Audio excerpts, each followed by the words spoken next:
JNPA बंदर आणि परिसरात ये-जा करणारी हजारो जड कंटेनर वाहने बेदरकारपणे हाकली जात आहेत। गेल्या 2 दिवसात उरण, जेएनपीए आणि पनवेल येथील महामार्गावर 3 अपघात झाले आहेत। यात जीवितहानी टळली असली तरी लहान वाहनांचे नुकसान झाले। जेएनपीए बंदरातून दररोज 15,000 पेक्षा अधिक जड कंटेनर वाहने उरणच्या जेएनपीए बंदर ते पळसपे व जेएनपीए ते आम्रमार्ग नवी मुंबई या दोन्ही राष्ट्रीय महामार्गावरून वाहतूक करीत आहेत। यातील अनेक वाहने ही बेदरकारपणे वाहतूक करीत आहेत। याचा फटका या मार्गावरून प्रवास करणाऱ्या दुचाकी व हलक्या वाहनांना बसत आहे। त्यामुळे अनेक वाहनांना या कंटेनर वाहनांकडून धडका दिला जात आहे, त्यात त्यांचे नुकसान होत आहे। या अपघातानंतर जड वाहनांचे चालक व मालकांकडून नुकसान भरपाई न देता उलट दमदाटी केली जात असल्याचे अपघातात नुकसान झालेल्या वाहन मालकांचे म्हणणे आहे। जेएनपीए बंदराला जोडणारे 2 राष्ट्रीय महामार्ग आहेत। या दोन्ही मार्गावरून मोठ्या प्रमाणात प्रवासी व हलकी वाहने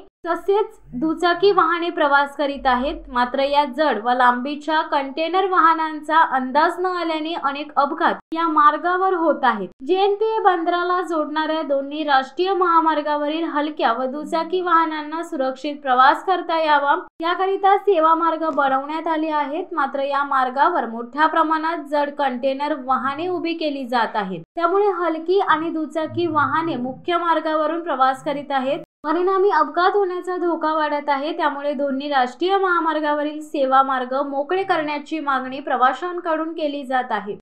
शिवसत्ता टाइम्स न्यूज ब्युरो, उरण। दे धडक बेधडक वृत्त देणाऱ्या आपल्या शिवसत्ता टाइम्स न्यूज चॅनलला लाल बटन दाबून सबस्क्राईब करा आणि बेल आयकॉनला क्लिक करायला विसरू नका।